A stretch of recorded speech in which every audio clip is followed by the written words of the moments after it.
Orang-orang ada yang seni keroncongnya ada, terus seni dangdutnya juga masih ada. Di sini kalau kenal dengan seniman daerah Pematang, Ketapang, di sini ada kalau sekarang katanya namanya Acok ya. Nama panggungnya Acok. Ranger kan? Oh, Ranger. Ranger ya. Ini MC terkenal nih Mas Roh. Dulu dia memegang kendang.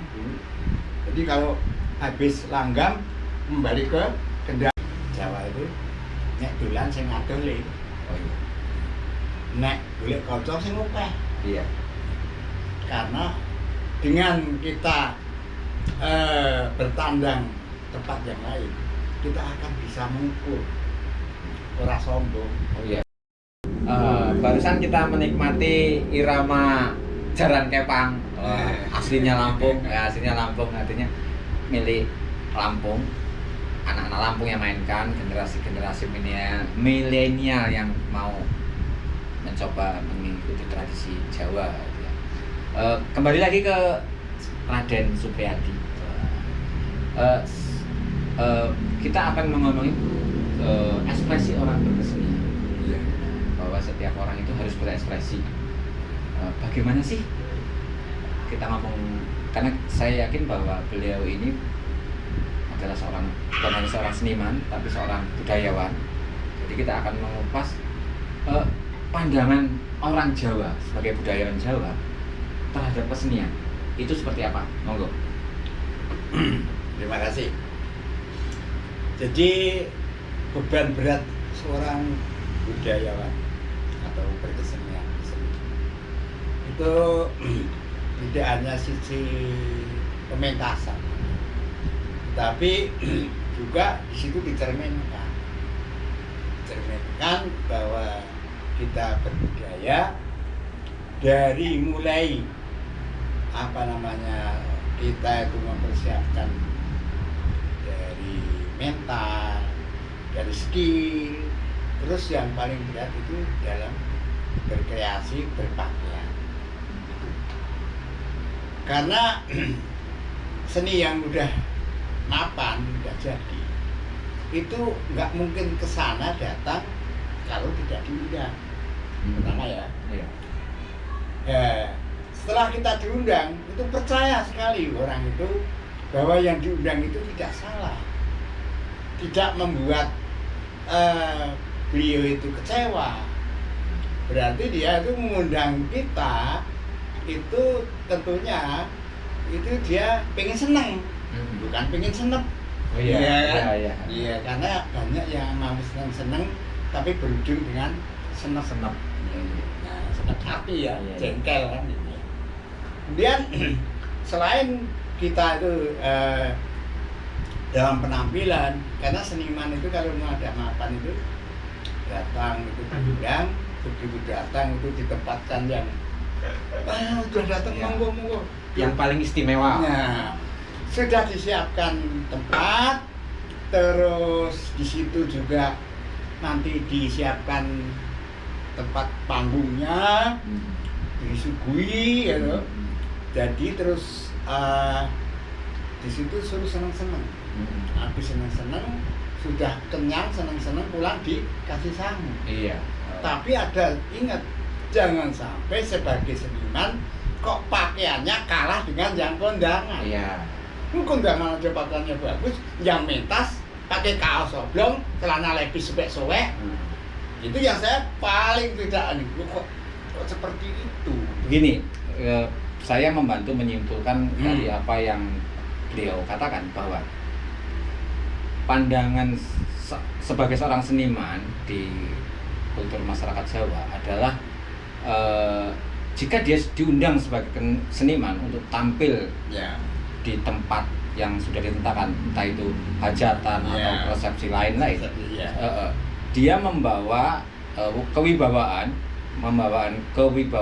karena si pengundang itu sudah percaya pada si seniman itu. Bagaimana timbal baliknya seorang seniman, karena undangan itu dia harus membalas kepercayaan, datang dengan pakaian rapi, menurut kulturnya Jawa, mungkin blangkon dan sebagainya. Kalau memang seperti itu, karena sudah ditempatkan di tempat yang bagus, misalnya disambut dengan bagus, ditempatkan di tempat yang bagus pada mestinya. Jadi menempatkan kesenian bagi orang Jawa itu levelnya tinggi, ya, tidak sekedar main di sana. Mungkin kalau sekarang tempatnya di bawah seperti ini kan hanya latihan. Tapi ketika pentas, seniman itu pasti tempatnya panggung lebih tinggi daripada tamu undangan, mungkin seperti itu. Itu di kultur Jawa. Jadi kepercayaan bahwa yang pengundang itu dia niatnya pengen seneng. Nah, jangan sampai yang diundang itu sudah dikasih kepercayaan, datang malah buat masalah. Nah, itu sudah jauh banget.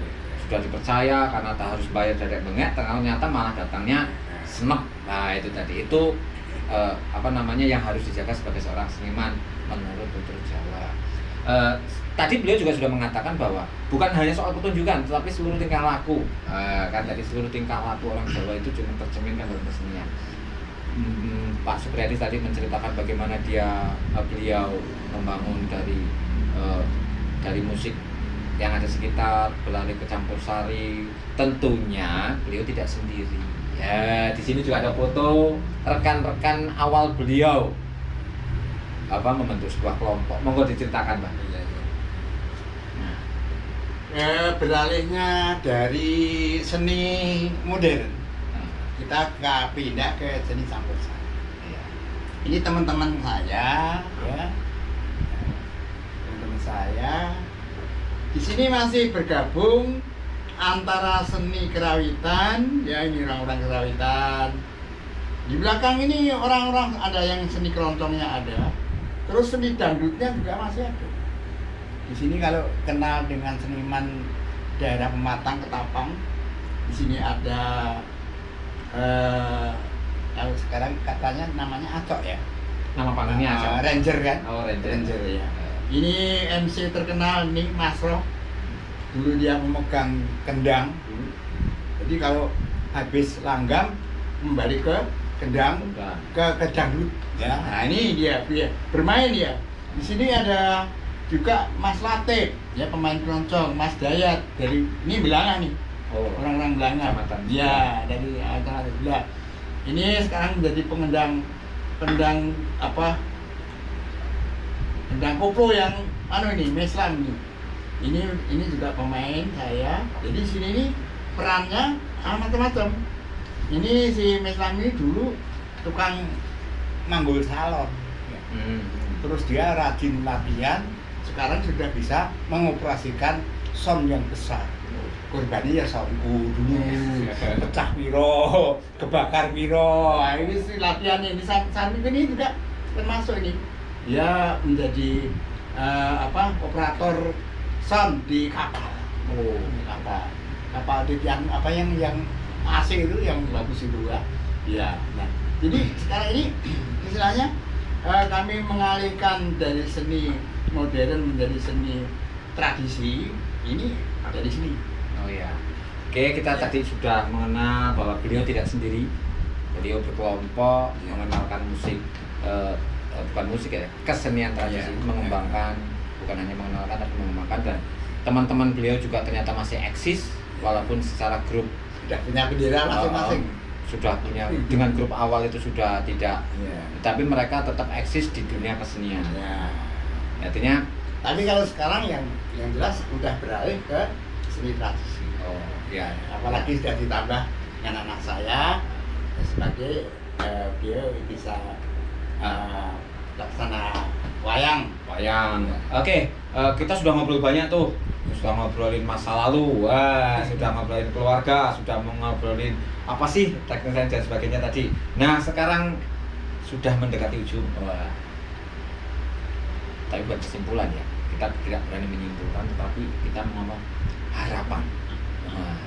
Harapan melihat generasi yang datang ke rumah pengen belajar, harapannya sebagai yang paling senior di antara kita sekarang ini adalah harapannya Raden Supriyadi ini apa? Ya, kalau harapan saya jelas harapan generasi muda penerus itu tidak usah malu, tadi sudah disebutkan ya, tidak gengsi, dengan bangga dia bisa menjadi pelaku seni tradisi ya.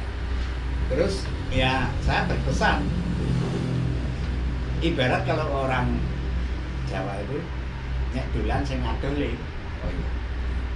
nek golek kanca sing akeh. Iya. Karena dengan kita bertandang tempat yang lain, kita akan bisa mengukur, ora sombong. Oh iya. Gitu? Oh, masih ada yang bagus di sana. Oh, saya masih belum bisa. Maka ya jangan sampai berguru itu jangan satu guru. Iya. Nah, harus cari yang lainnya supaya dia punya bekal. Seandainya suatu saat ini tergelincir, kita masih ada pegangan. Kalau sudah bisanya cuma ngendang, begitu nanti ada seni yang lain yang kosong bukan yang kendang, ya nyerongok ya. Iya. Tapi kalau megang gong bisa, kenong bisa, ngendang bisa, saron bisa, nyanyi bisa, ngorgen bisa, nah itu ya. Kesimpulan bukan kesimpulan total ini, saya hanya pengen pertanyaan ini tajam. Pak Raden Supriyadi, apakah Bapak yakin bahwa berkesenian di Lampung Selatan itu bisa menghidupi keluarganya nanti seandainya mereka sudah berkeluarga? Yakin tidak dengan berkesenian? Kalau itu ditekuni yakin. Kalau ditetapin lagi. Ya. Jadi Tapi kalau hanya sekedar hobi, ya kita harus cari sumber lain. Nah, punya skill lain, punya keterampilan lain. pertanyaannya belum dijawab dengan tegas. Nah, Jika mereka berkesenian mm-mm. dengan sungguh-sungguh, Ya, yakin nggak mereka bisa hidup? yakin. Yakin. Jadi kesimpulannya adalah bahwa ketika kita yakin menggeluti sesuatu, Ya. apalagi karena hobi, dan itu bisa menghidupi kita. Kita ketemu lagi di segmen berikutnya dengan budaya berikutnya, Willow Lampung. Alipun. Ya pun.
Siswa kita Aduh, geser.